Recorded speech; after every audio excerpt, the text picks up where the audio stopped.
کوئی دکھیے کے کام آتا ہے اور اس کی اعانت کرتا ہے تو پھر وہ راضی ہو جاتے ہیں۔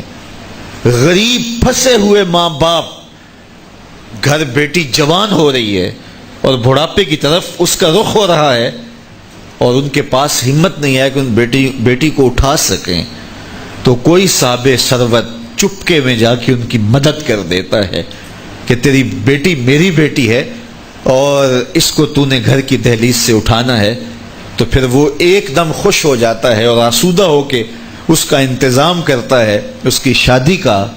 تو کوئی جانتا ہے کہ اس بوڑھے ماں باپ کے دل سے کتنی دعائیں نکلتی ہیں اور اس جو ہے وہ بیٹی کے دل سے کتنی تمنائیں اور کتنی جو ہے وہ نیک جذبات ان اشخاص کے لیے ہوتے ہیں جو ان کی مدد کے لیے کھڑے ہوئے۔ تو کوئی اس کا وزن ہے؟ کوئی وزن نہیں کر سکتا کہ اللہ تعالیٰ اس کی برکت کتنی عطا کرتا ہے۔ تو میرے حضور نے ارشاد فرمایا، تمہیں جو رزق دیا جاتا ہے، مصائب سے تمہیں بچا لیا جاتا ہے، آتی آتی تکلیف ٹل جاتی ہے، تمہاری نصرت دشمن کے مقابلے میں ہوتی ہے، حاسدین کے مقابلے میں تم کھڑے ہو جاتے ہو۔ فرمایا تمہیں پتہ ہے یہ تمہیں کیوں ایسا ہوتا ہے؟ فرمایا الا بدعفائکم، جو تمہارے معاشرے کے کمزور لوگ ہیں جن کی تم نے مدد کی، فرمایا یہ ان کی دعاؤں کا نتیجہ ہوتا ہے۔ ان کے اٹھے ہوئے ہاتھ اللہ کبھی خالی نہیں موڑتا ہے۔ اس لیے لاچار لوگوں کی، دکھی لوگوں کی، بے بس اور بے آسرا لوگوں کی مدد کے لیے کھڑے ہو جایا کرو۔ وہ کسی نے کہا تھا کہ بڑوں کی بڑی بڑی خدمتوں سے وہ سکون نہیں ملتا جو چھوٹے چھوٹے لوگوں کی چھوٹی چھوٹی خدمتوں سے مل جاتا ہے۔ بڑوں کی بڑی خدمتیں بھی کریں تو وہ راضی نہیں ہوتے، لیکن چھوٹوں کی چھوٹی چھوٹی خدمتیں، یار غریب کو تو پیار سے کھڑا کر کے اس کے پشت پہ شفقت کا ہاتھ پھیر دیں تو وہ سارا دن خوشی سے گزار دیتا ہے کہ آج جو ہے وہ فلاں صاحب نے مجھے تکریم دی ہے، مجھے عزت دی ہے۔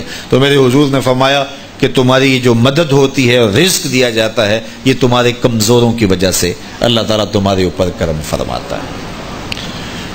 اچھا، ایک اور ذریعہ رزق کے اضافے کا حضرت عبداللہ ابن مسعود رضی اللہ تعالی عنہ کی مرویات سے۔ یہ حضرت عبداللہ ابن مسعود جلیل القدر صحابی ہیں، ان کے ہاں بیٹیاں ہی بیٹیاں تھیں۔ اچھا، جب ان کا آخری وقت آیا اور یہ بڑے سخت بیمار ہو گئے تو نزع کی سی کیفیت طاری ہو گئی، تو حضرت عثمان غنی رضی اللہ تعالیٰ عنہ ان کا حال پوچھنے آئے۔ تو جب حال پوچھا، بیٹھے، گفتگو ہوئی، واپس چلنے لگے، تو حضرت عثمان غنی نے اشرفیوں کی 2 تھیلیاں نکال کے حضرت عبداللہ ابن مسعود کو پیش کی۔ تو انہوں نے کہا کہ مجھے تو اس کی ضرورت نہیں ہے، میں تو اس دنیا سے جا رہا ہوں، تو یہ مجھے کیوں دے رہے ہیں؟ تو حضرت عثمان نے کہا کہ یہ آپ کی بیٹیوں کے لیے ہے، چونکہ آپ کی بیٹیاں ہی بیٹیاں ہیں تو یہ میں ان کے لیے پیش کر رہا ہوں، آپ کو تو واقعی ضرورت نہیں، دنیا سے جا رہے ہیں تو یہ ان کے لیے ہے۔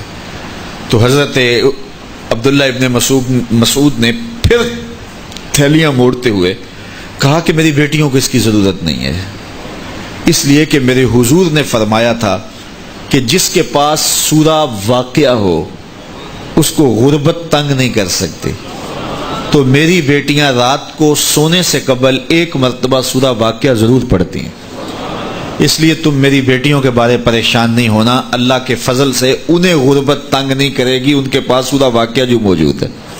تو یہ کسی ایسے ضرورت مند کو دو جس کے پاس سورہ واقعہ نہیں ہے۔ تو سورہ واقعہ کی تلاوت یقیناً رزق کی فراوانیاں اور رزق کی برکتیں حاصل کرنے کا ایک ذریعہ ہے، اور دروازے کھل جاتے ہیں اگر سورہ واقعہ کی تلاوت تسلسل کے ساتھ کی جائے۔